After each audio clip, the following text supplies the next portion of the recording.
All right, I'm here with Matthew Carlson from A Will Away. They're a great band out of Connecticut. They've been doing it for a hot minute now. And by the time that this comes out, they will have announced their new album, Stew, Yeah. which is your guys' second full length? Yeah, it's our second full length, yeah. And it's on Rude Records, which is an Italian label. Yeah. Which I was curious, how did you guys end up on an Italian label? Yeah, so it was totally unexpected and not planned in any way, shape, or form. We got to the end of our contract obligation with Triple Crown right around the beginning of the pandemic. And we knew that we were working on a new LP. We knew that we wanted to do some cool stuff. And so we ended up having a conversation with Triple Crown that was like, hey, do you have any issue if we go and shop this? And they were like, nope, go ahead, with your bliss, we don't know what's going to happen, there's a pandemic, the world is ending, blah blah blah. We actually didn't even get a chance to really shop too much because Rude reached out to us. And I remember truth be told, I remember that they had reached out to us and our manager was like, hey, do you want to talk with this Italian record label that's reaching out to us? And I was like, I don't know. Yeah, it's weird. Yeah, it was super strange. But then it happened to be that we were friends with some of the bands on the label. And we got to talking to them, and after discussing it with them, it seemed like, yeah, let's humor a conversation. Once we got in talks with Rude, we noticed that they had a very similar ethos to our own in terms of just like how you make music, how you should distribute music, and what it is that like are the top priorities when you're going about a record release. We realized that we had a lot in common, and we ended up moving forward with putting together a deal and doing the LP with them. And so far, it's been a pretty stellar ride. That's awesome. So they just kind of had like the similar ethics. It seems like that they're doing a really good job of kind of figuring out where you guys fit with like your music videos and stuff. Yeah. I mean, you've already done 3 and the record hasn't even at this point been announced yet. Yeah. It's been tricky too, because there's like a minor communication barrier just purely because like. Yeah, I was wondering about that. Like, do they have like a US representative, or do you guys just have to like use Google Translate? No, we don't use Google Translate. They speak very good English. It's always just we find that colloquialism sometimes is a trick, right? Oh, right. It's just the way that we phrase things, especially Sure. being like New England East Coasters. Like we speak I don't know, openly, loosely, and with a lot of colloquialism. So sometimes I always feel like there's like a tiny little gap. But for the most part, there hasn't been much in the way of communication issue.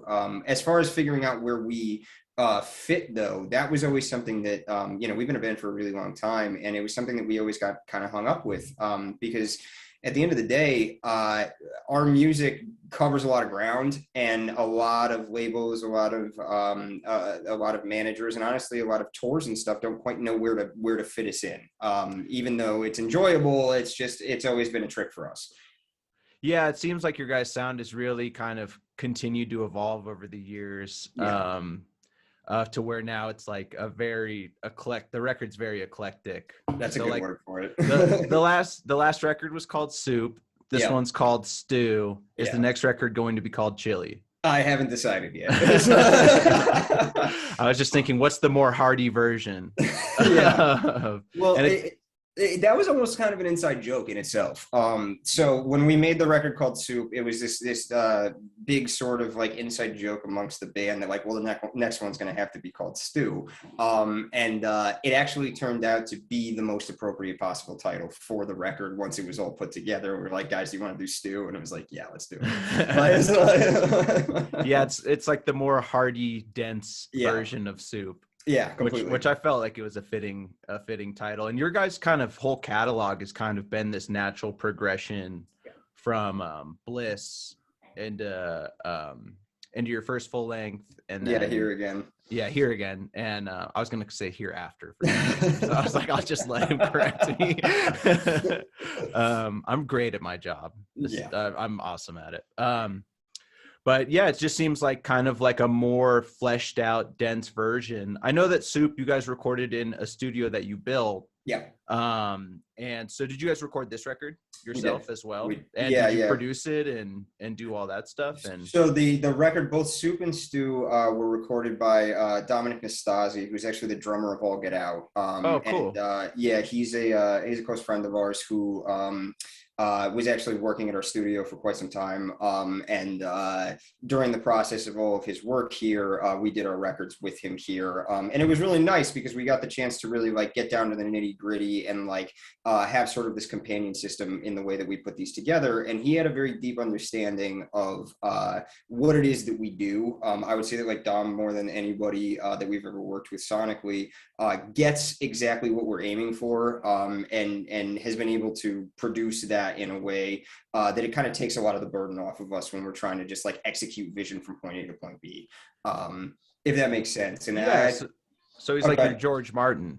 Yeah, you're like to fifth an extent. member. Yeah, to an extent, it's been a really close working process, and like he was there for both the writing and recording processes of both of these records. And Soup was really sort of this experiment in, can we do this? And Stu was sort of the like, oh fuck yeah, we can.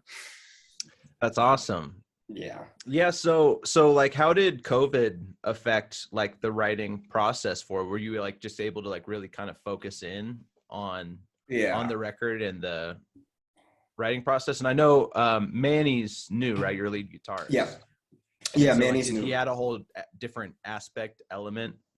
He did, and I think that like for him, it's been sort of how do you keep what has worked with the band in the past and also kind of evolve your own thing inside of it. And I think he did an absolutely stellar job with this. It was, he knew going in, and we were really forward with him going in, that like what we wanted to make here was a very rock oriented LP, in a way that's like both traditional, but hopefully thoughtful in a new way. And to take sort of those like really simple concepts, like shred a really cool guitar solo as the verse of a song, but like do it in a way that's like maybe different than people who've done it before, and do it in a way that's like kind of your own thing, right? So that was really interesting. And yeah, the pandemic had a massive effect on us in the process of making this record, mostly because we, technically speaking, started writing the record about a year before that, but didn't, just loose concepts, ideas kicking around. We did a bunch of touring, and then we were in the middle of a tour when the pandemic really like became this full-fledged thing that we needed to like drop everything. You're in the middle of a tour, we're out west, go home. And we, I mean, that was detrimental to everyone in the industry, and as well as everyone we were touring with at the time. And there was a lot of uncertainty surrounding all of that. And it also cut our touring cycle short for Soup. So it's almost like we had to like go back and hit the drawing board, because originally they were like, hey, it's, a couple of weeks, the pandemic will be gone. Couple of months, the pandemic will be gone. Hey, maybe if we're lucky, a couple of years from now, it'll be gone, right? And so like, as that process is ever evolving, we came home and started really dialing into writing, sort of anticipating that this was going to go on a bit longer than we expected, and that we were probably going to have to do an LP inside of that condition. And so it changed things in a big way, especially because we couldn't really get together a whole lot at the beginning of the pandemic, because there was a lot of uncertainty around like, I was wearing two masks. Yeah, exactly. Like there was a lot of uncertainty around who was like allowed to spend time together, and like whether or not you felt like sort of this moral obligation to not like expose your friends and family. And so like we really kind of started working on it in a very remote capacity, where like it went kind of back very much to basics, where like I was sitting in my bedroom with a guitar, I would come up with the guts of a song, and then I would take a little demo of it on my phone and send it to the guys and be like, how do you like this? And in a way, that kind of is what the record did the best, I think, because like the workflow of it was kind of like bottom out, if that makes sense. Yeah, it seems like that you could kind of take your time with it, but also focus on your best stuff. Right. what everybody's, and then everybody kind of just gets to like bear down and focus on their parts and kind of refine them. Then you go into the studio and then add that extra 10-15%.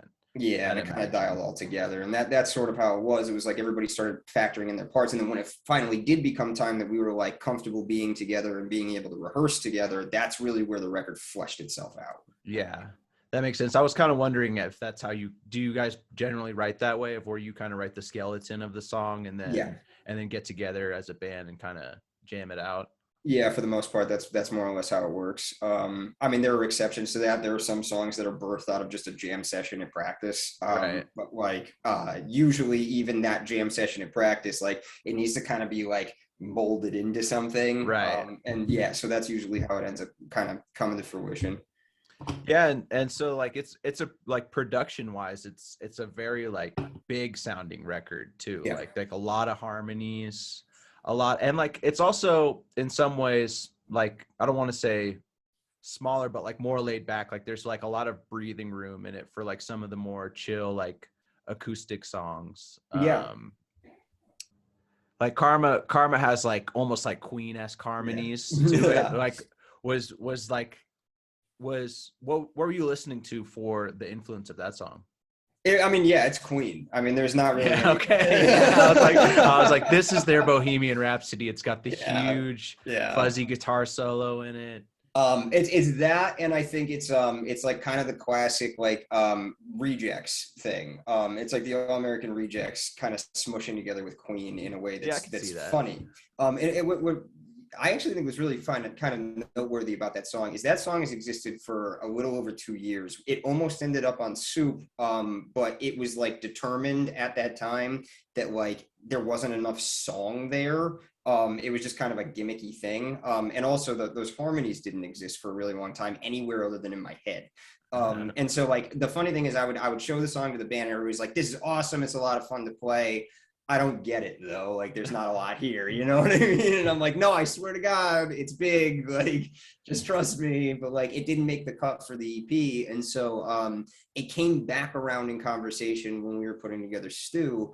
I remember it very, very nearly didn't make the cut. Very nearly didn't make the cut because nobody got it. And then one day we decided to just slap together a demo of it.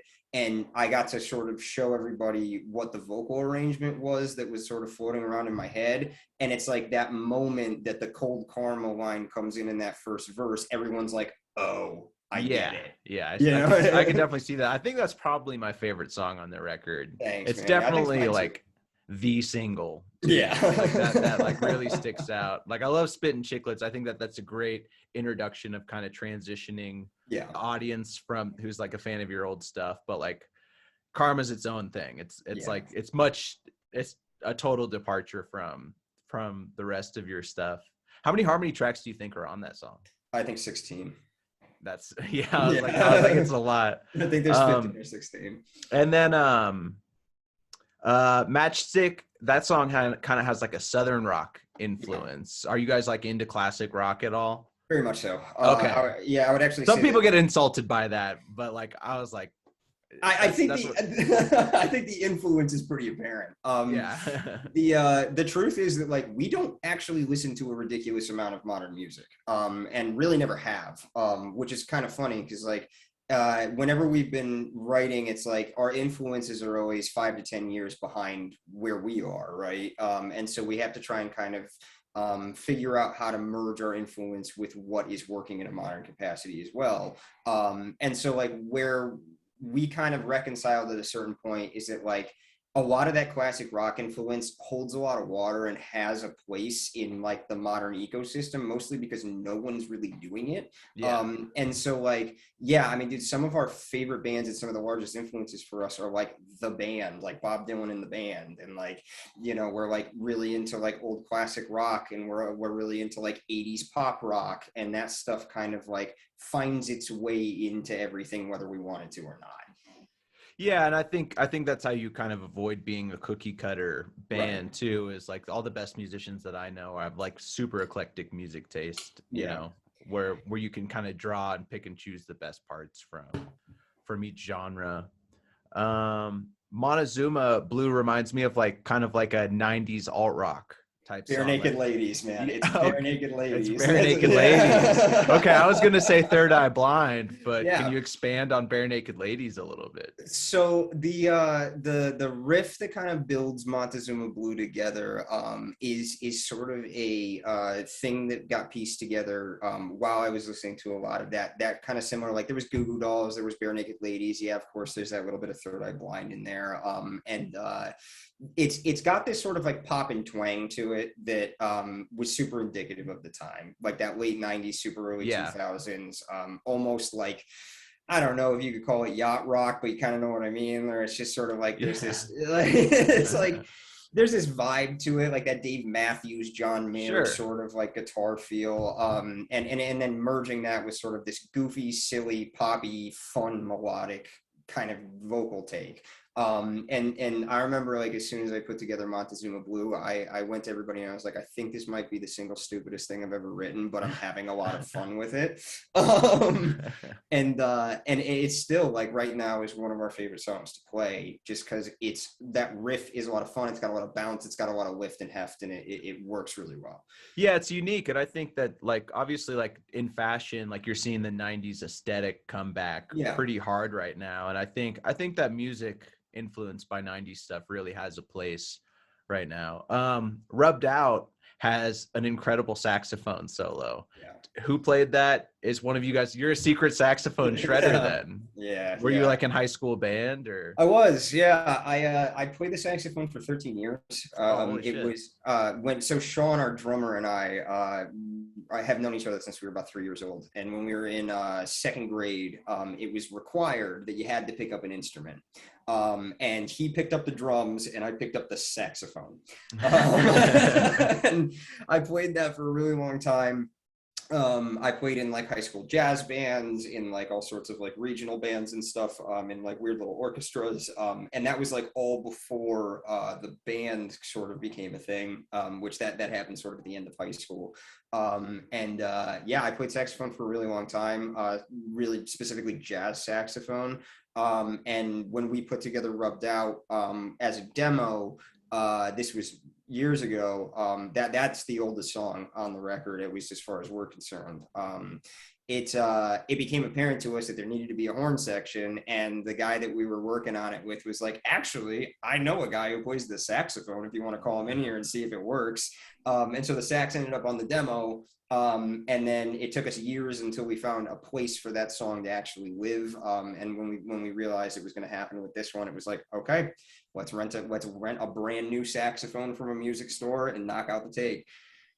So kind of what I'm hearing is like some of these songs were like favorite songs that were a little bit older and didn't really have a place in like your other records, but then they kind of like meshed into like, oh, this slots in perfectly as like the last song for this record. And narratively, it makes a ton of sense with the record. I mean, and a lot of the reason that the record is called Stew is because of the length of time that it took to gestate, to really come together and turn into what it is.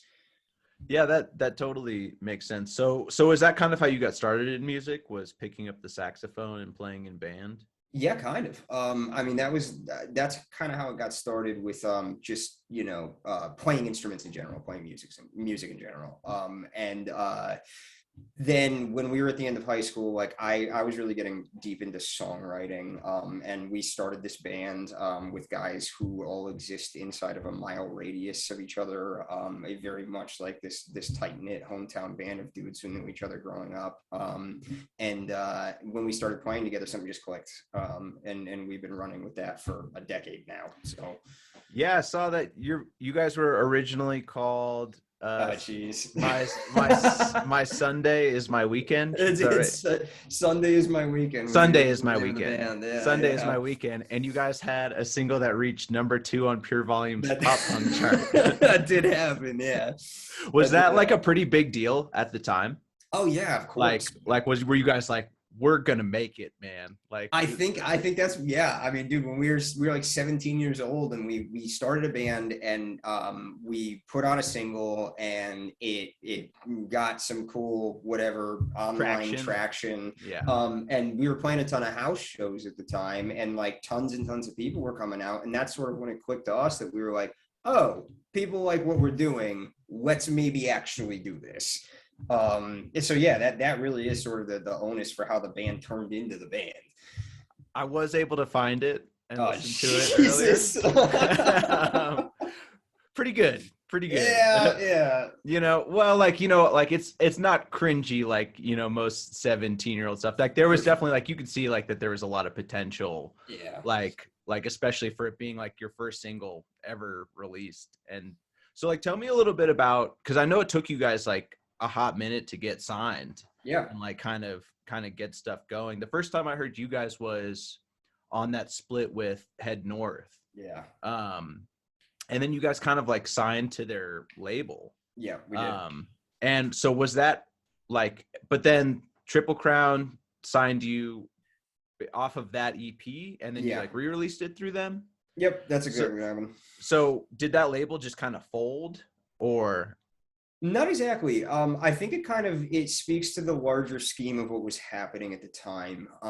So back then, this was, I don't even remember exactly how long ago this was, but we realized pretty early on that the only way that we were going to make any headway into the music industry was by DIY touring. Right. Because honest to God, there is no industry presence out here at all. And so we realized that like we weren't going to make any traction happen with like just being in Connecticut. This was well before social media was like prone to breaking bands in the way that it does now. And so we started pounding the pavement, and we would join these like Facebook DIY groups and like show swap with bands from other states. And we ended up DIY tour postings. Exactly. Yeah. And so we would start, going to places like Massachusetts and Delaware and New Jersey and, New York and all that. And we ended up in kind of getting fairly sucked into the New Jersey DIY local scene for quite a while. And at the same time, Head North was doing the same thing. So ourselves, Head North, and Save Face, as well as a bunch of other bands, all kind of banded together and formed this thing called the Mayflower Collective, which was based in New Jersey. And the entire idea behind the collective was to share booking contacts, share industry contacts, and just kind of like help each other climb the ladder, just tooth and nail. That's awesome. Yeah, and so it worked out really well. And so ourselves, Save Face, and Head North ended up signed to a very, very tiny, very strange label called Giant MKT for about a year. And that's where we released the Head North split. And we did that release. We had a lot of little issues with the guys who ran that label, because frankly they didn't really know what they were doing at the time, and neither did we. Like the contracts weren't worth the paper that they were written on, kind of stuff.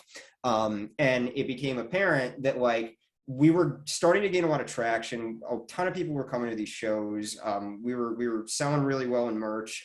Life was honestly pretty swell if you're a DIY band at that point. And it became pretty apparent that we were reaching like further and further approaching kind of what we refer to as like the glass ceiling, which is like when labels will actually pay attention to you. Sure. We kind of got together with the Head North guys, and they were like, hey, we're thinking about starting this label. Do you guys want to release your next thing on it? And we were like, all right, why not? Like, you know what I mean? Yeah. This one's not working out. So. Right. And so we put together that label, and ourselves, Head North, and again, a band, or Save Face, and a band called Water Me Down, all did releases through that. And by virtue of doing those releases and continuing to tour on those releases, we all ended up getting a lot of significant label attention. And that's when we kind of took the step up to working with other labels. So the Mayflower Collective just kind of really worked out for everybody involved for the most part. Like, it really at did. least that's still together. Like that's so cool that like you guys were just tight knit and just were like, we're just gonna prop each other up. Yeah, and the founding members of that collective, either their bands succeeded as a result of it, or they, broke up and formed new bands together, and now they're all doing really well too. So it's like this. It really the ethos of the collective was very much, I don't know how to describe it in any way other than socialist. It was like, we share everything, we share in the defeat, we share in the success. That's awesome. Is that kind of what went into building the studio as Yeah, well? to an extent. I mean, the reason that we ended up building the studio, honestly, is because as things got a little bit more difficult, generally, like the industry changed a ton in the time that we had started touring and being signed to labels, and we sort of felt the earth shift under our feet in a big way, where like there was this big shift into social media hype and all this other stuff, sort of like driving band success. And so if you didn't really have that, your budgets were getting smaller and smaller and smaller and smaller. And so it became sort of apparent to us at that time that like what we needed to do was sort of fold back into DIY ethos and be like, you know what? Fuck it, if the budget's smaller, then we need to figure out how to make more with less. And so the way that we did that was by spending a little over a year, just from scratch, converting an abandoned warehouse space into a fucking mint-ass recording studio. That's awesome. So you guys have generally just kind of gone back to basics, like gone back to kind of where you started. Like you obviously you're signed to a label and you still have support through that, but you're kind of like self-contained in your operation almost. And we like to be. I think that what we found is that, especially in the music industry, man, there's a lot of people who will promise you the world and deliver absolutely nothing. Right. And there's an entire business built around doing that. And I think that we found that every time we took measures into our own hands and worked really hard and, put every ounce of sweat and grease that we have into it, we get the result that we want. And so there's a certain inherent trust that, like, you know what, I'm entitled to the sweat of my brow in a certain way. Yeah, that's like, I think that's really the way that the music industry is going in general, I think so too. of where you need distribution. Yeah. I think, but I mean, you can just as easily get 100,000 listeners on Spotify from putting out a music video onto TikTok now. Completely. Because of the way that reach works. And it's pretty cool in general. I think that alternative emo pop punk music has really like blown up over COVID. I'm not sure if it's just people were in their feelings or whatever by being isolated. I think it's probably has something to do with it. And also like the Gen Z kids kind of discovering that music, like especially My Chemical Romance and like Pierce the Veil, those types of bands like have really kind of like reintroduced this whole new generation. And that's kind of where I came in, of where it's like, hey, we'll check out these new bands, but also check out these bands who have been doing it for a little while. The problem with the elder emos is that that's why I made that video with you guys, was because it's like, you guys are still listening to Taking Back Sunday's first record. like we need to get on some new shit. Oh, for sure. And dude, I think that there's an interesting thing to be said for it. I would argue that prior to the last couple of years, one of the things that alternative rock music has done or rather, one of the things that alternative rock music has finally figured out how to do is distribute itself among this new generation of people in a way that, like, I think that for a long time, like, it was like stuck in its way, right? It was like you had Warped Tour and that was it. And it was like, you know what I mean? Like, you had your touring circuits that were happening all year and stuff, but like, unless people were going out of their way to find that music, chances are pretty good that they weren't hearing anything about it. And they just thought it died, you know what I mean? Whereas like, I think that like the differences in the way that people were releasing singles, the differences in the way that people are releasing music is starting to become a little bit more akin to what hip hop has been doing for the last 5 to 10 years. Yeah, absolutely. And that, I think, is starting to resonate with younger people again in a way that, like, it's been difficult to figure out. Because, dude, forever, I remember even 5 or 6 years ago, it was like, no, you wait, you release the whole LP, people will listen to it if they care. Yeah. And it's like, but that's just not really how the modern ecosystem works. People like bite-sized pieces of things. And so, you know, shorter songs that come out kind of slightly more sporadically and kind of hit at something really quick. And it's like, you don't ask too much of the audience. And this is sort of this new thing that we're starting to see that's, I think it's starting to work for alternative bands in a way that it hasn't in the past. Yeah. I mean, the hip hop community has really kind of paved the way for that type of marketing, that kind of guerrilla marketing approach. And I agree with you. I think rock rock bands in general just kind of, they get so precious about, you know, we want to release our cohesive piece of art out into the world. But yeah, I think it's kind of like an out of sight, out of mind type scenario now, of where if you're not constantly putting out content, then people are just going to exist. You might as well not, especially as like a newer artist too. I mean, I know you guys have been around for 11 years, but you guys have kind of always released like EPs. Like I think you guys release something every like 18 months, 2 years almost, something like that. And honest to God, like we've always kind of had this ebb and flow, and for a long time we were very much of the opinion that it's just like, no, just hold out and wait for the whole release, because in the past that had worked for us well. As the ecosystem changed on us, we had to adjust, and it took us a long time to learn how to adjust to that. You know what I mean? So it's also a little bit different because the labels are figuring out at the same time that we are, and the market's figuring out at the same time that we are. And everybody kind of gets swept up in the balance of that, where it's like some bands figure out really quickly that like, oh, all I have to do is post memes on the internet, and that's like, people don't even care what my band sounds like. You know what I mean? Pretty much. And it's like, quite frankly, like that was never the avenue that we decided to take. And we have found that it's like, I mean, evidenced by some of the comments on the video that you had, it's like people were like, oh shit, I thought this band broke up. It's like, we don't post every day, so people just think we don't exist. You know what I mean? Yeah. Well, and I think audiences want to know you, not necessarily just like, there is no there is no separation between the person and their personality and the music. It's like that they want that connection with you. They want that personality to shine through. And I feel like that you guys kind of got in on some of the meme stuff with like a lot of the soup promotion stuff. Yeah. Which was like, you guys had, that was us touching our toes in the water. I mean, you guys had to remember chug a can of soup. That did happen. No, and I honestly, shouts out to Sean, because he was a total champ for doing that. But that was impressive. Dude, we told him he didn't have to do that. He just full sent it, man.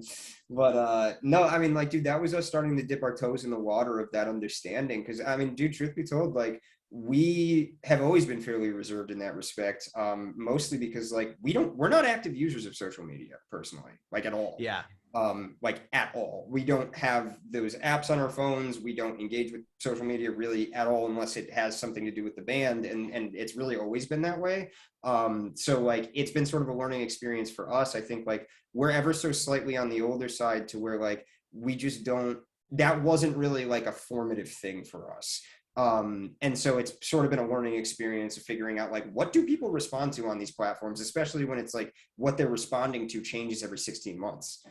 Right. Yeah. I mean, everything moves so much faster than it did even 5 years ago. I mean, look at like TikTok is basically like the new YouTube.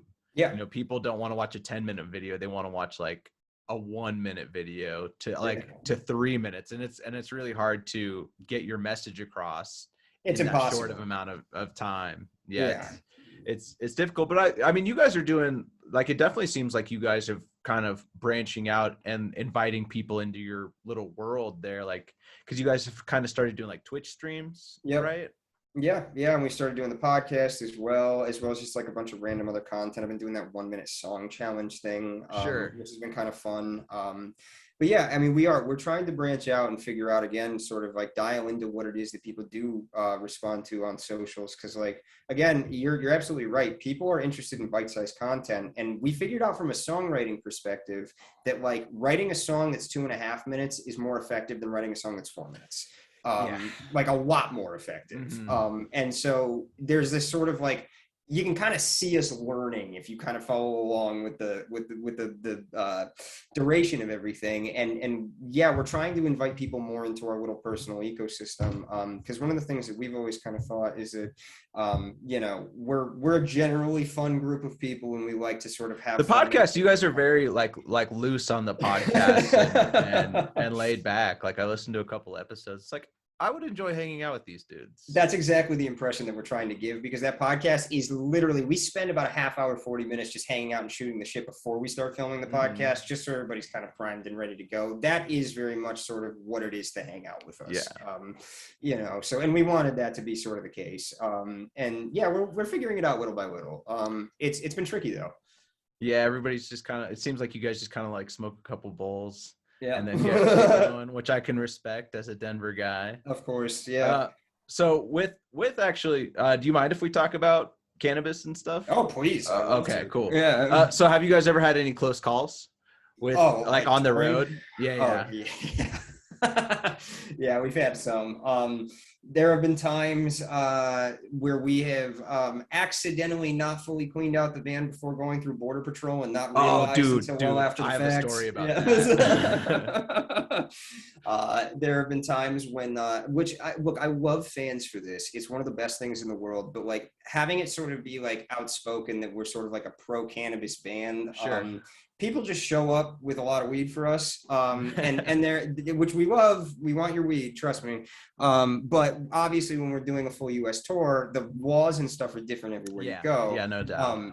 And so, like, what'll end up happening? I remember there was this one time we had what we called the jar of never-ending weed, because we went out with a big old jar of weed that we were expecting to be gone by the time that we hit like Georgia.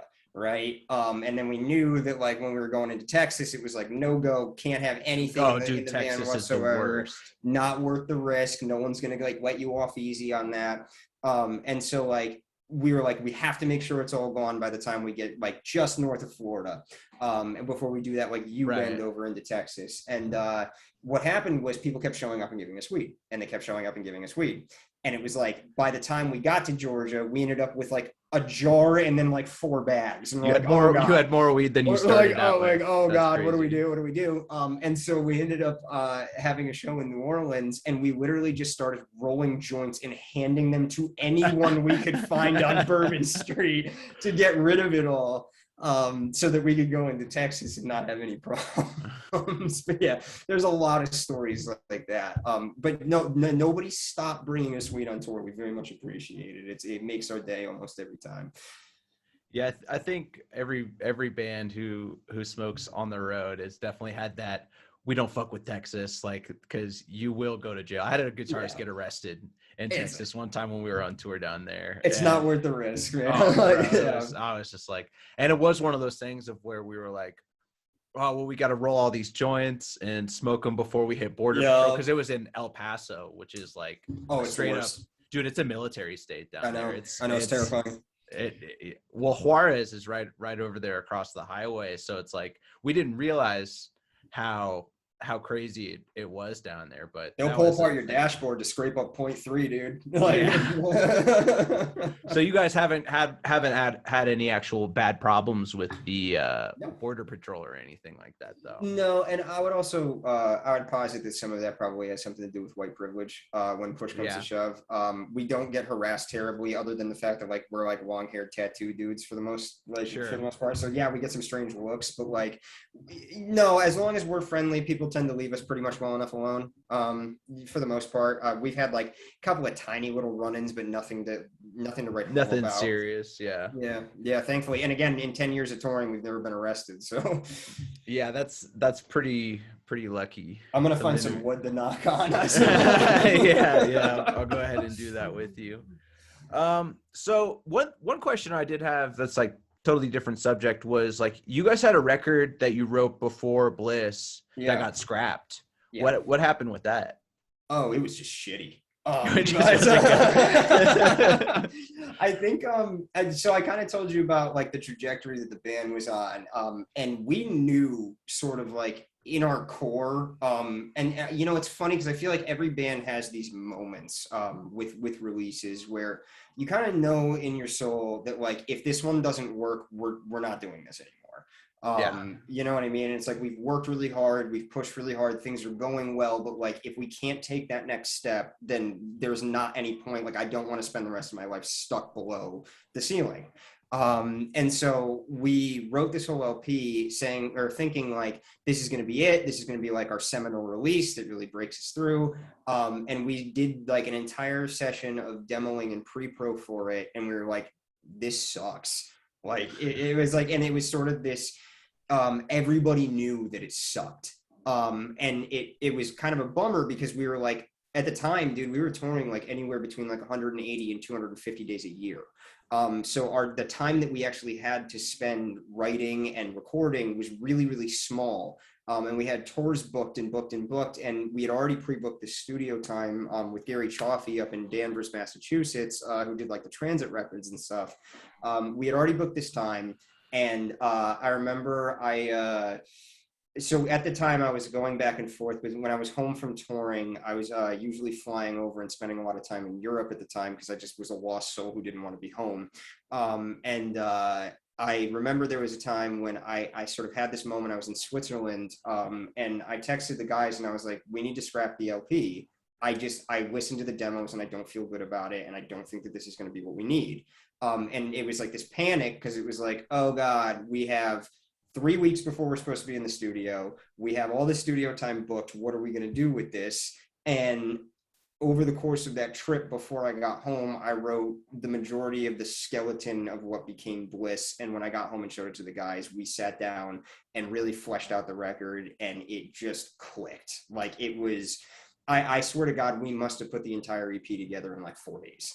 That's insane. Yeah. And we just, there's some sort of kismet to it where it's like, sometimes the good songs just happen, you know? Yeah.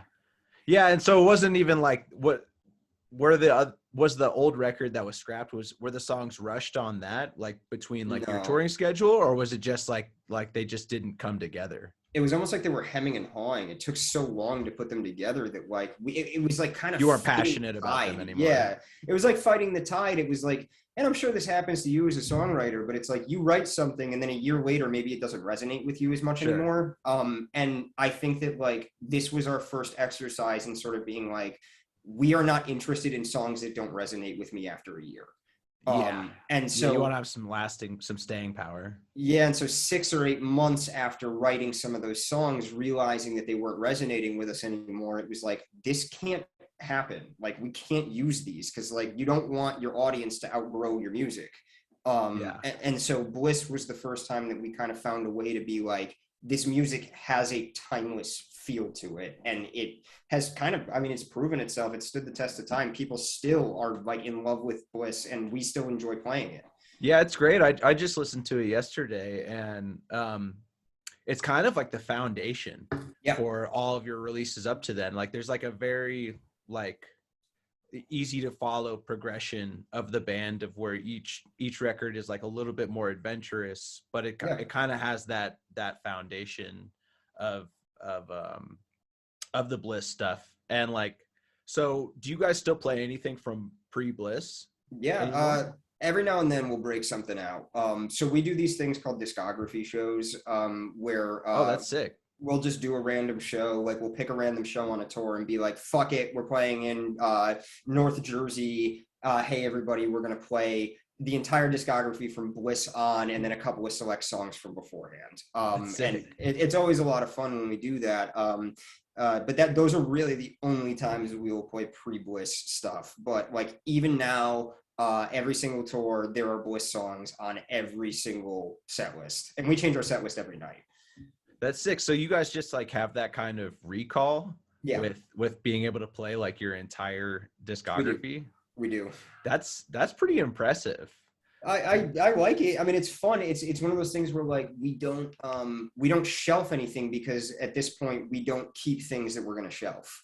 So like, Bliss was really like, dude, that's where we figured out who we were. For sure. And I think in a big way, it holds like a very special place in our heart for that. But it was also a really giant learning experience for us. Cause again, it was like, if like a song isn't it, just throw it in the garbage. It's not worth trying to force it out. You know what I mean? But on the other side of that, you like, if you do like it enough to record it and put it out, then you're going to continue to play it. And we'll play it pretty much forever. Yeah. That's pretty crazy. Was that hard for Manny as like a new member of the band, Yes. like being like, okay, not only do you have to learn this new album that we just wrote, but you got to learn literally everything that we've ever done. Yeah, we threw a lot at them really, really fast. And I think that like that more than anything has been sort of the intimidating portion of it. But at the same time, we've also we've had like a bunch of like random rotating touring members, a bunch of random members who have joined us on like select shows and stuff. So we were a little bit more familiar with the process of how to help somebody kind of fold into it. And I think the other aspect of it is that like our songs are written in such a way that like while they may be slightly challenging, they're fairly easy to understand. Right. And so like they're structured.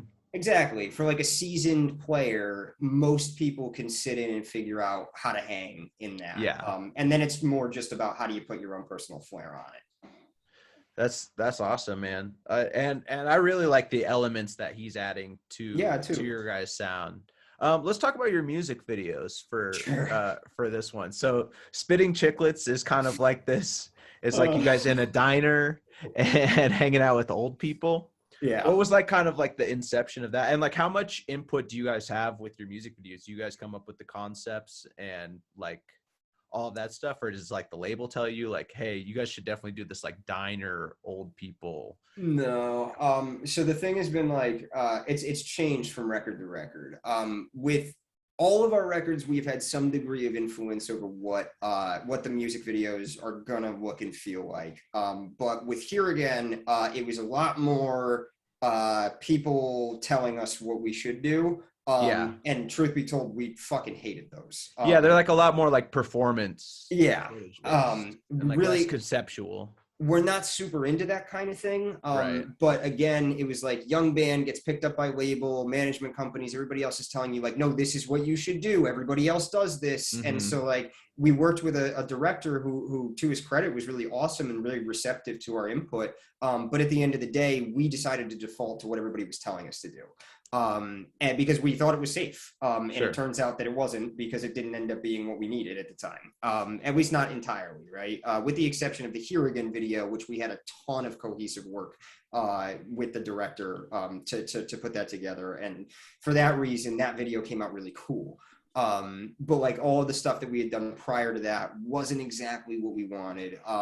So with this one, the main goal was music videos are fucking boring. Nobody watches them anymore. And there's a reason that nobody watches them anymore, because like as soon as you've seen one music video, chances are you've seen pretty much all of them. Sure. And so the goal here was to make things weird, strange, unsettling, and entertaining enough that they'll hold your attention for at least the duration of about half the song. And then hopefully you enjoying the song kind of carries the rest, right? And so with this one, we had a ton of input. We worked with multiple directors across all of these videos, and everyone was like, this was a very, very conjoined group effort. We had basically they had ideas, we had ideas, let's throw everything at the wall and see what sticks. Yeah, and then like, and that kind of leads into like the Re-Up music video is incredible. It's so awesome. It's like this 90s nostalgia overload. Yep. And it's and it's really funny too. Like that was the idea. Like, did you guys all come up with like your own little bits for that? Yeah, there was a lot of bit writing. We basically went into that video with the philosophy of cram as much into this time frame as you humanly possibly can.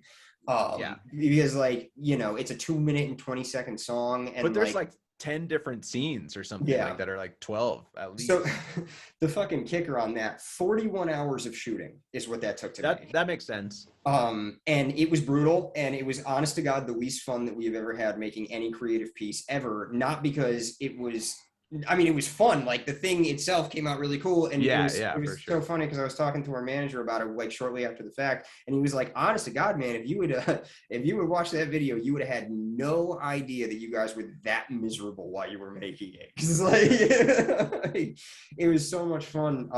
Like in retrospect and in planning. But then like, it became kind of a reality. We went to go do the video and it was like, wait, how long is this going to take? Wait, how many props do we need? Oh my God, how many costume changes are there? Like, and it just like, dude, it took so long, and it was in the middle of the summer, brutal heat, no air conditioning. We were dying. Oh my God. Yeah. But I'm so happy with how it came out. It's one of my favorite things we've ever done. So what was your favorite like 90s sitcom? What was My the one? favorite 90s sitcom, man, it's between Boy Meets World and Full House, straight Oh up. yeah. Gotta Probably go. Boy Meets World. Definitely Boy Meets World. Yeah, For sure. We learned so much from Corey and we Topanga. really did. How to We navigate really life. did. Topanga. And now Karma, which is coming out tomorrow, right? Yeah. The music video for that's dropping tomorrow. Oh my God, that's terrifying. Yeah, and you're in a high school for it. And it's actually got like a full cast. Yeah. And like it's very high production. How was it filming? Was that like your old high school or? It wasn't our old high school, and technically speaking, I'm not at liberty to say what high school it was. Yeah, well that makes sense. It was one that was very nearby to us, so it was very similar to our high schools. And I think, yes, it was terrifying putting that together. We worked with Brent Campanelli, who is like an incredibly sweet, super, super talented videographer and director. And his parents live 3 houses up from me. He lives in LA, but he originally grew up very nearby here. The way that we got connected was kind of funny. He was hanging out with one of his friends at the, they have another studio downstairs from our studio. And he just ended up coming and visiting us over the last Christmas season and hanging out with us and our management and all that other stuff. Everybody hit it off. And we ended up, it was in the middle of when we were recording the record, and just, we got into talks. We ended up deciding to work together on some of these videos. And when he pitched the concept of Karma to me, I literally think I laughed out loud for about 10 minutes. He's like, I want to do a John Hughes coming of age tale where like it's in a high school, but like all of the people in it are like very obviously adults. And like, okay. I wasn't sure if I should ask about that. I'm like, this is the oldest high school class I've ever seen. It's supposed to be campy. It's that's like, awesome. Reminiscent of that, like no one is appropriately aged to be here. And we're going to kind of just go over the top, and there's going to be a couple of weird little dream sequences, and you're going to see like inside of the head of the students and inside of the head of the teachers and blah, blah, blah. It's going to be a lot of fun. So we knew to expect kind of a cool production because he's really great at what he does. But when we showed up for production day, what we were not anticipating was a crew of like 40 something people with like, it literally felt like being on a television set. Yeah, that's crazy. I mean, like people were like, I don't know, they were like production assistants who were like keeping us on schedule. There was like full catered food, and like it turned into this like whole giant production that we were not prepared for. But we had so much fun. It was probably, I would like rank it on like the top 5 hardest work days and also most fun days of ever being in the band. Yeah, that's awesome. It has the most awkward clap. Oh yeah. At the end ever. It's so uncomfortable. Yeah. I was just like, it like literally made me uncomfortable to watch it. So what do you guys have planned for 2022? Do you guys have any tours planned or? So right now, the plan has been to let Karma get out and then book our tours for next year. Obviously, like one of the things that we wanted to make clear with the beginning of the release cycle of this record is that like there's a lot of variety. I think eclectic is the word that you used. We want people to sort of be, specifically when we're pitching for tours, we want people to be aware of the fact that like we can kind of cater our set list to shoe in with any number of different audiences and not to like really pigeonhole us into any particular market. And so the strategy has been to do this really long, almost too drawn out rollout. And then once Karma is out, records announced, and we're starting to knock out the remainder of these singles, we're going to start booking for 2022. Because I think that between Re-Up and Spittin' Chiclets and Karma, there's enough variety there. Sure. That people will be receptive to, hey man, if we want to go do like an alt country tour, we can go do that. If we want to go do a pop tour, we can do that. If we want to go do an alternative tour, we can do that. And so the mission was really to not pre-book 2022. And the other thought was, originally our plan was to release a little bit earlier and then kind of like start moving on touring towards the end of this year. But because of the pandemic, and we've been keeping a really close eye on and in really close communication with bands that are touring, I don't know how apparent it is like to the outside world. They are not having an amazing experience. Is that right? Yeah. Can you expand on that? A lot of bands are getting very sick. So are their crews. A lot of tours are going out that, like, while they are very solid, very successful tours, if they're not taking 150% of the proper precautions, like, people are getting sick at these shows. And we're hearing about it sort of through the grapevine, where it's just like, one band has to drop off 6 dates of a tour because 2 of their members tested positive 10 days in. And like little stuff like that is happening. There's a lot of like hot swaps going on with lineups on random tours. We're hearing about a lot of crew members getting sick. And so it's just, I think it's a matter of statistics where it's statistically probable that somebody at these shows is eventually going to get sick. And so unfortunately what happens, especially for like smaller bands and smaller clubs, is that when they go and they spend time at the merch table and you're talking to them, mask or no mask, like, you're touching the same door handles, they're touching their faces. Maybe not everybody is like taking 150% the proper precautions at all times. And yeah, we've been asked to go and fill in on random dates of tours because bands had to drop off because members got sick. And so it doesn't exactly give us like the warm and fuzzies, if that makes sense. And we feel a really kind of deep ethical responsibility to make sure that we don't get anybody sick. We actually booked a show that we were supposed to do a few weeks ago and canceled it because multiple members of that show package got sick in the week and a half leading up, and we couldn't guarantee that everybody coming was going to be safe. Yeah, and it definitely seems like that people are so excited to be out again that that some of those precautions are really being thrown to the wayside, which is unfortunate. But it also seems like that people are coming out to shows, like, they are, and in droves. It seems like people are so desperate to go out and see their favorite bands again. But it sounds like you're talking about touring with different types of bands. Yeah, we're very open to it. I think that this is something that's been very apparent to us over the course of our entire career. We do not fit completely into any mold that anyone tries to put us in. And that has both been beneficial to us because a lot of times we stand out in a very positive way. And it's also been very detrimental to us because a lot of times we don't appeal to the 16-year-old metalcore fans that we go and play for. Right. And so I think that unfortunately for years and years, and this is changing up a bit now, but for years and years, the alternative rock industry was, like I said, very much centrifuged around Warped Tour. And if you did not fit that mold, you were going to have a little bit of a hard time. And unfortunately for us, we would find ourselves in situations where we just didn't fit in. Not so much. We always fit in with the bands because like bands are bands, you know what I mean? But like we didn't always fit in with the audiences. And one of the things that we found really detrimental to that is the label of something like pop punk. Unfortunately, like we have a significantly more pop oriented mainstream appeal than the average pop punk band. And unfortunately, a lot of mainstream audiences hear the words pop punk and associate it with bad music. And so we got kind of crammed into this corner that we couldn't really get out of, despite the fact that our music was not reflective of those labels. And we ended up stuck to where we were like, hey, we need to branch out more. And so we started branching out more a little bit towards the end of the Here Again cycle and beginning of Soup cycle. And then that got cut short because of the pandemic. So it's these steps that we've been taking to sort of like just mix up the variety of bands that we're playing with so that we can, contact and appeal to audiences that maybe aren't the Warped Tour audience.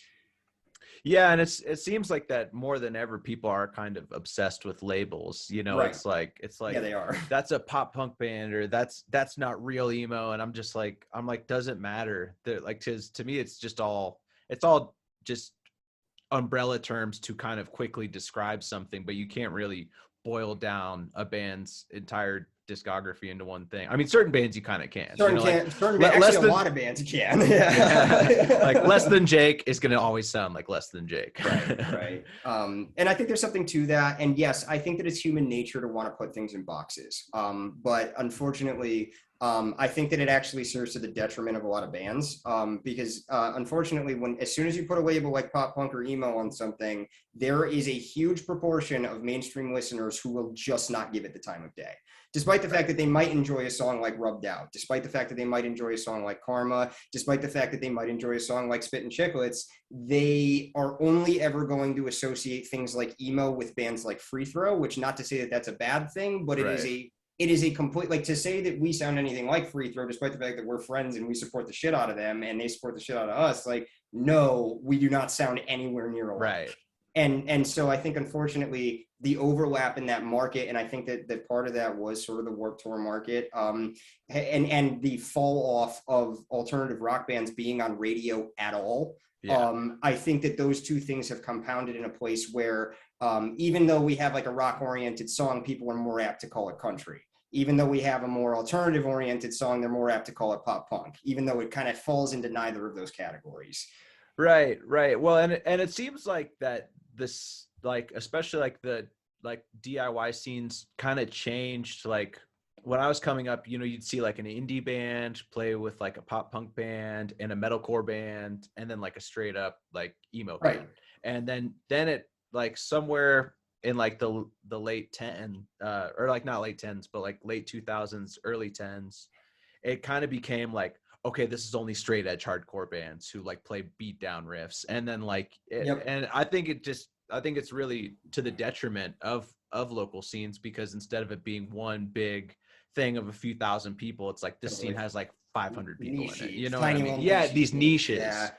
And like, I think that's a damn shame. I agree with you. When we were coming up, it was like DIY was everybody help everybody play together, everybody hang out for the show. We're all going to have a good time together. And like, I think it's a disservice to the average music listener, because the truth is that, like, dude, as a fan of music, I like music on all ends of the spectrum across all genres. Right. But I feel like in recent years, it has become far more, and I think social media is a huge contributor to this. It's become far more a part of somebody's identity in a way that it's like, they wear all the merch for this select set of this tiny little niche of bands, and they build their own personal aesthetic and their own personal identity around that thing. And if you're an outlier to that thing, it may or may just not resonate with them anymore. And it's a crying shame, because, like, again, we can go out with bands like Tiny Moving Parts and Microwave and do a killer fucking tour, and then go out with bands like Moose Blood and Boston Manor and do a killer fucking tour. None of those bands sound even remotely alike. Right. And I think that, like, older music listeners are far more accustomed to sort of diversifying what they listen to, where younger music listeners really cling to their niche. Yeah, and I think you're right. I think a lot of it is based around identity of like, I'm a hardcore kid, right, and I listen to hardcore music, and I don't really. That's like one of the cool things about, like, access to so much music on Spotify. I'm sure when you were growing up, it wasn't, streaming wasn't as, Pure Volume. CDs, but I was gonna say, Pure Volume. And MySpace. That was money. Yeah. But now it's kind of like that access to music, like, has them kind of delving into like these rabbit holes of a scene, which I get it, but. Well, I also think that, dude, I think a huge portion of this also comes down to the memification of music and the memification of bands. And I think that, like, this is a foreign concept to us. Like, again, we're like a little bit on the older side, and we've been doing this for a long time, and it's changed so much. But, like, when we signed up to be professional musicians, part of being a professional musician was not being a web personality.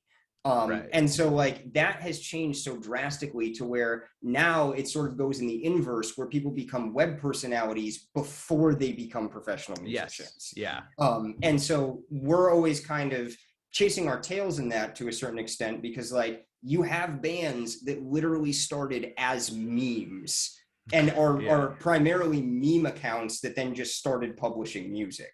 And so, like, that, I think, plays into it quite a bit as well. I think that part of what you said, where people want to, like, get to know your personality before they decide whether or not they want to support your music, while somewhat admirable, because I think obviously there's a certain component where you want to obviously make sure that you're, like, dealing with like-minded people before you choose to support them openly and vocally. I also think that, like, it has changed the ecosystem so much where musical talent and songwriting prowess is completely secondary to social media presence. Yeah.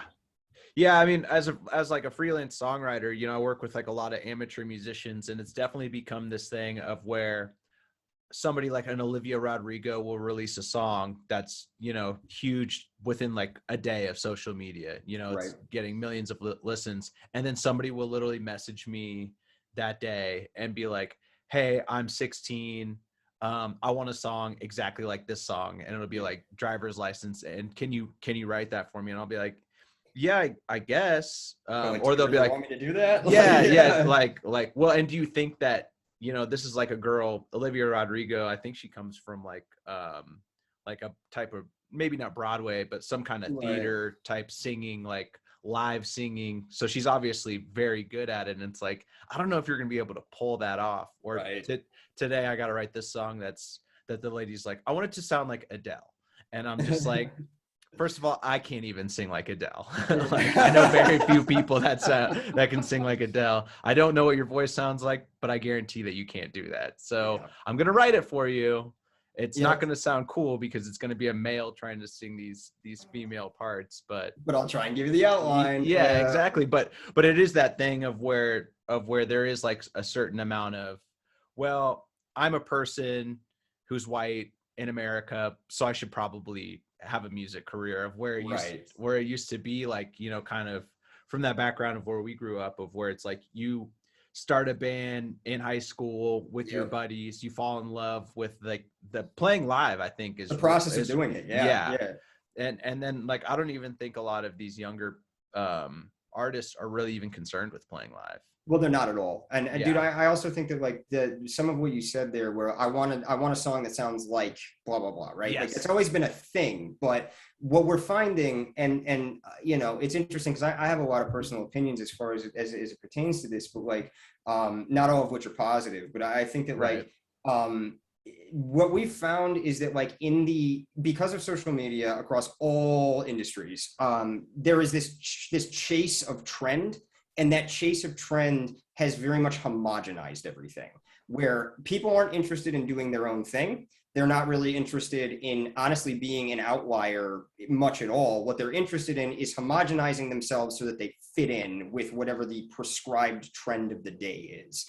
And the way that I've always sort of looked at that, even like right from the get-go of like bands popping off from like Tumblr and shit like that, Yeah. like Twitter and Tumblr and stuff, like I've always looked at it as you can choose to either be a thing, or rather you can choose to be the it thing for 30 seconds, or you can choose to be a thing for 30 years. Right. And I think that because of things like TikTok and that overnight instant viral fame, and the fact that every individual on the planet thinks that they're a MacBook and a Guitar Center interface away from being a famous musician, and frankly, they're kind of right. Yeah.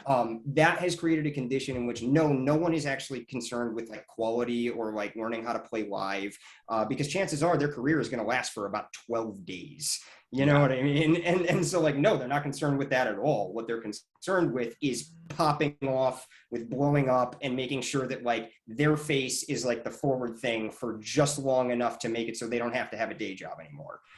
Yeah, and it seems like A Will Away specifically has made like a very conscious decision of like, we're gonna take kind of the long road here, but like also like people that are fans of your music, it really does resonate with them, and it's something that they'll go back and revisit. So like, even though your fan base might not be in the millions, right, it's a very like loyal and hardcore super dedicated fan base. And we can't thank everybody enough for that, man. And like that support is the only thing that's kept us going through all of the difficult times, because yeah, man, like we've always chosen to take the stairs instead of the escalator, and that is tough. Because like, honest to God, maintaining that kind of a thing, it takes a really, really long time. And like, we don't get paid for anything close to the amount of hours and effort that we put into it. Not that I think any band does, but you know what I mean? Yeah. Well, and how is that? Because I know you all like kind of have like side hustles and like other jobs, and like, how is like that work-life balance of where you're working and making money doing this other thing, and then you're kind of investing money and time and, effort, and you kind of have to have like a flexible side career so that you can do these tours and take time for recording. Like, how is that work-life balance for you? and within the band, like. Yeah. So sometimes we've been better than others. We've gotten pretty good at juggling things. Thankfully, the band itself has for a very long time been a self-sustaining financial entity, and we've put a lot of time and energy and effort into making that the case. Right. Where like, no, it doesn't cost us anything to be a part of the band. Yes, there are occasions in which we get, sizable kickback for all of our effort, but like the kind of debate that we had going back and forth for years, and I guess it wasn't a debate, it was more of a conversation, was a lot of bands, in order to get sort of where they get, put themselves in an outrageous amount of debt.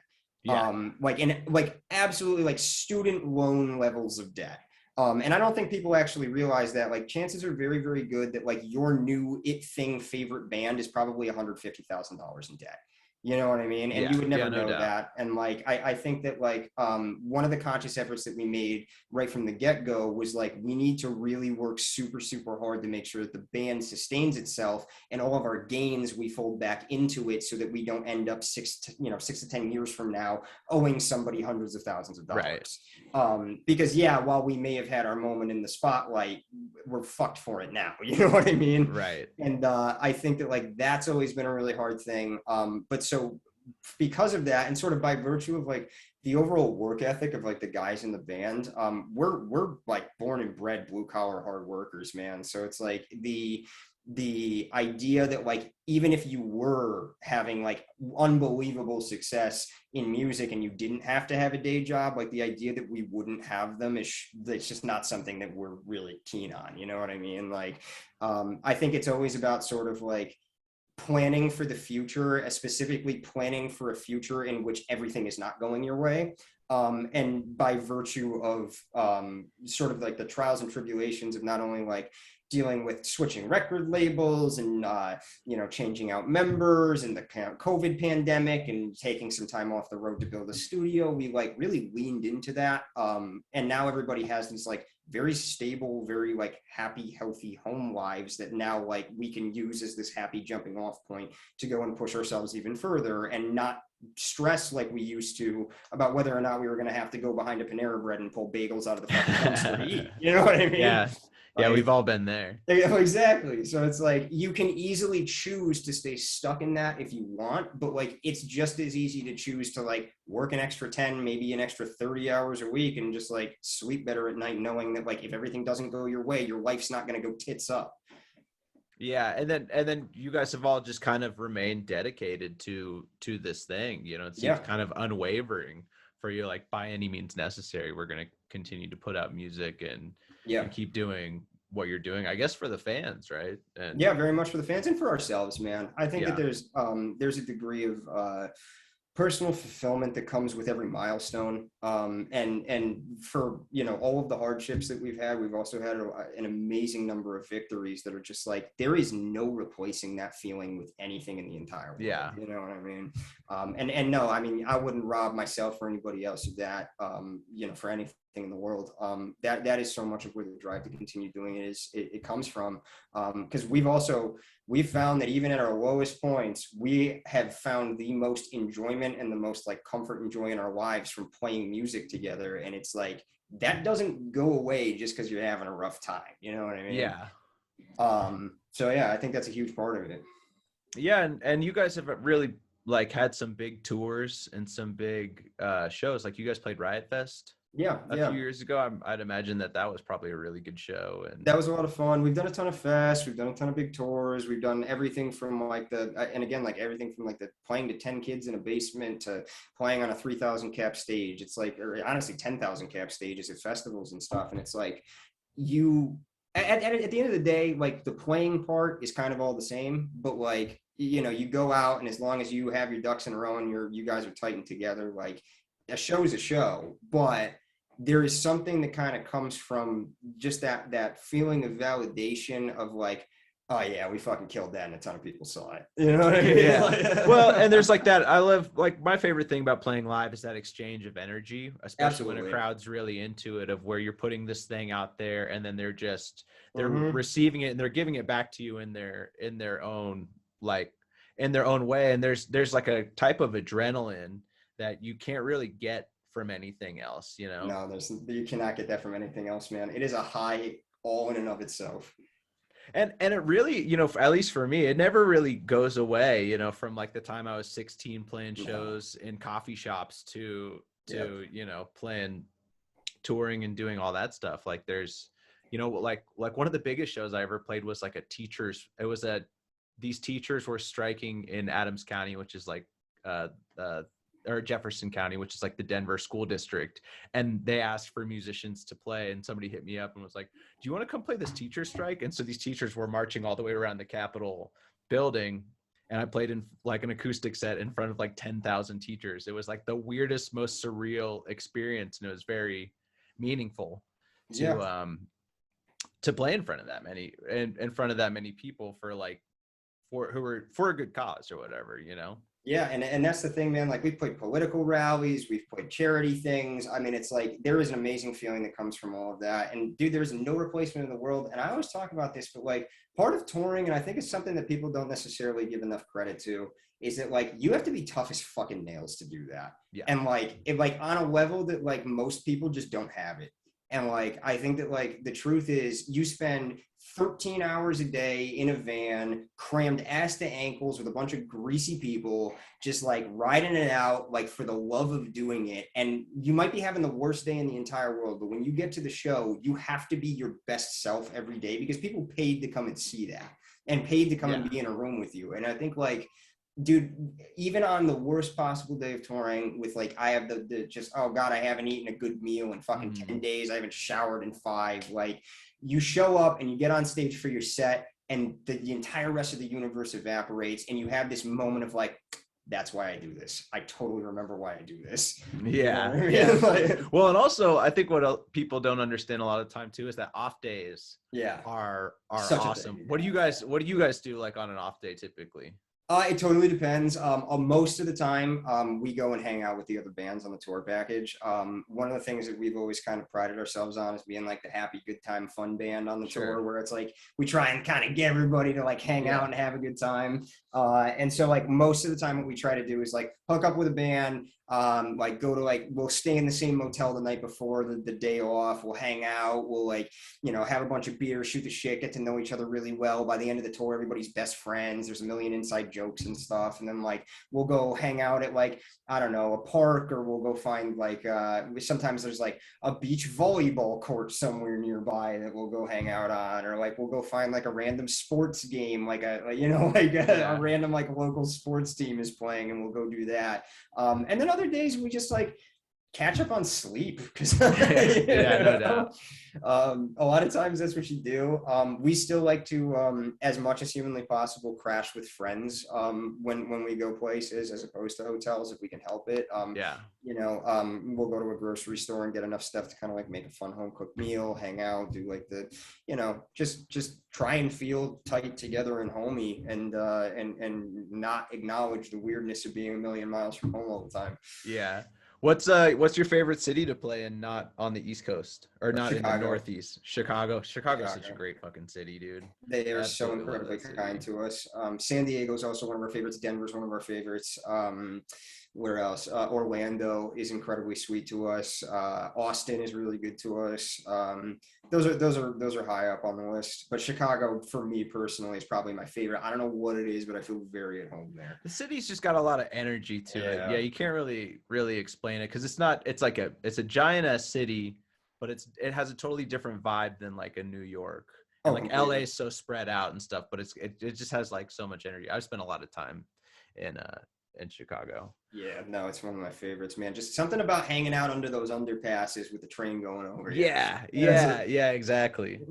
Well, man, I think that's all I got for you, dude. Like, thank you so much for taking the time. The new album comes out. Oh, I do have one question. The new album comes out February 14th. Yeah. And that's Valentine's Day. Yeah. Right. Is there any significance to that, or was it just kind of? It's just kind of where it landed, man. Yeah. I wish I could say there was, but that wasn't a deliberate decision. Awesome, man. Well, and Karma comes out tomorrow, which is we're filming this on Tuesday, and this will come out on Saturday. Awesome. So yeah, man, thank you so much for taking the time. It was awesome getting to know you a little bit and hearing about the new record.